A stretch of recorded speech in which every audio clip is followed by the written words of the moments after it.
Great powers have begun using economic integration as weapons. Tariffs as leverage, financial infrastructure as coercion, supply chains as vulnerabilities to be exploited.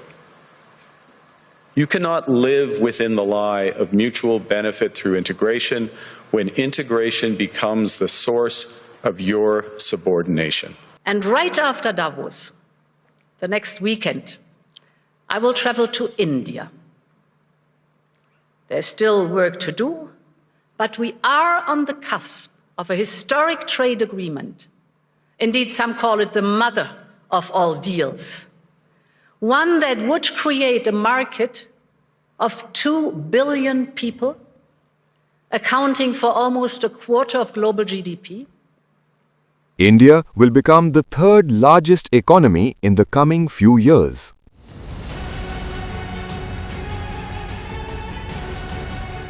Trump's tariffs have pushed the world on the brink of an economic mayhem. And while a few may be echoing Trump's dead economy jibe, there are voices that seem to be applauding how India is using the tariffs to strengthen its economy and geopolitical stature. Europe wants to do business with the growth centers of today and the economic powerhouses of this century, from Latin America to the Indo-Pacific and far beyond. Europe will always choose the world, and the world is ready to choose Europe. Okay, so for India, you asked about growth in 2025. Yeah.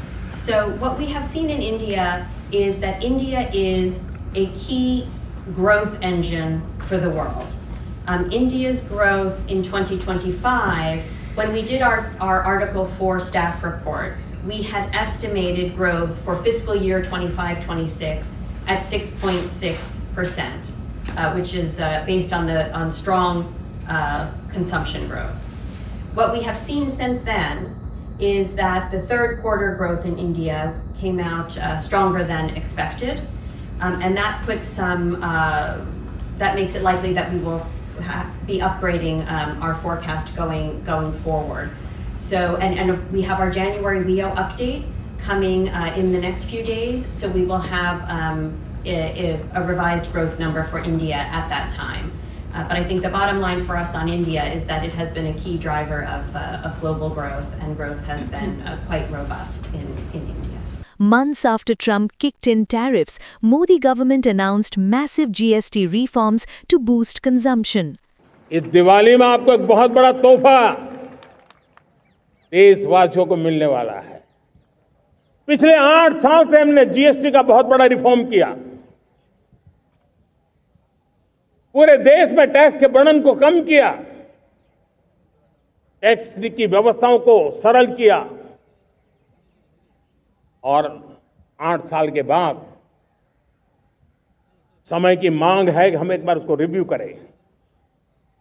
हमने एक high power committee को बिठा करके review शुरू किया, राज्यों से भी विचार विमर्श किया, और मेरे प्यारे देशवासियों, हम नेक्स्ट जनरेशन जीएसटी रिफॉर्म्स लेकर के आ रहे हैं।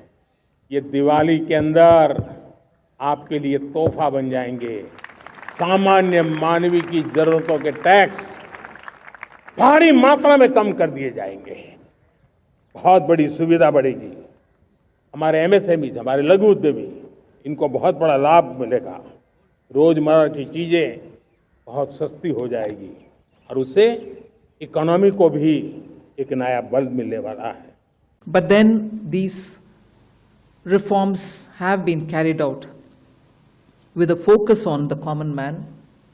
Every tax levied on common man's daily use items have gone through a rigorous looking into, and in most cases the rates have come down drastically. Labor-intensive industries have been given a good support. Farmers and agriculture as a whole will also benefit by the decisions we have taken today.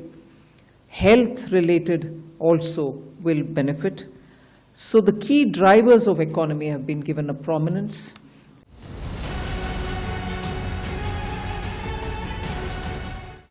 Bharat भी दुनिया की तीसरी सबसे बड़ी अर्थव्यवस्था बनने जा रहा है।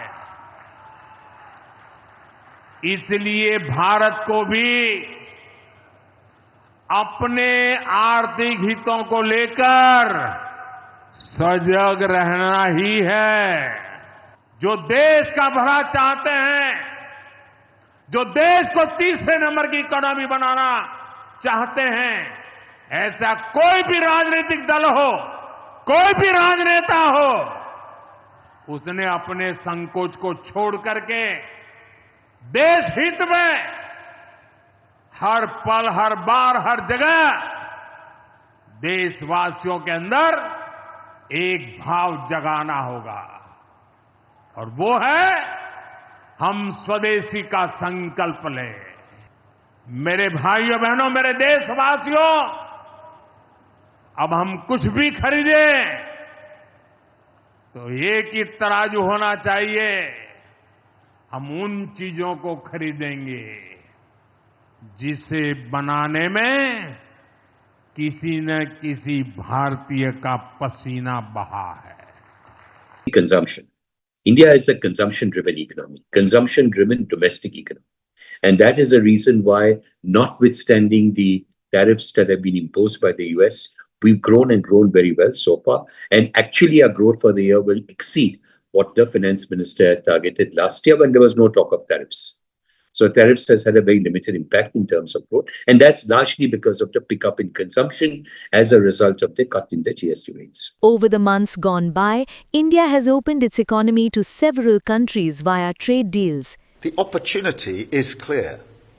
Just look at the sheer scale of India, the world's largest democracy, on track to become the third largest economy by 2028, an economic superpower in the making. And we, the UK, are perfectly placed to be partners on that journey. The CEPA will act as an enabler of a more ambitious future by offering duty-free access, addressing trade barriers, and simplifying rules. It will allow our exports to be more competitively priced in each other's economies. We invite Omani business persons to leverage India's vibrant market, while Indian businesses will find Oman as a strategic gateway to the Gulf, Africa, and West Asia. The comprehensive economic partnership would facilitate greater market access for our professionals and firms, supporting Oman's Vision 2040. New Zealand has now concluded a free trade agreement with India. This is a landmark deal with the world's largest country and the world's fastest growing big economy that will create opportunities for jobs, exports and growth for all New Zealanders. From day one, this government has worked incredibly hard to prioritise and invest in our relationship with India. The engagement has been intensive. The result is a high quality trade agreement with a trusted partner. Interestingly, a big one is likely in just a few days. And right after Davos, the next weekend, I will travel to India. There's still work to do, but we are on the cusp of a historic trade agreement. Indeed, some call it the mother of all deals. And while the EU is on the way, the big one with the US is not off the table.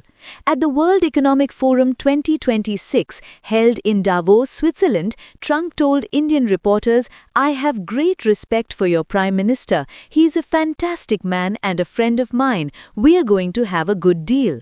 And the world seems to be echoing the positive sentiment.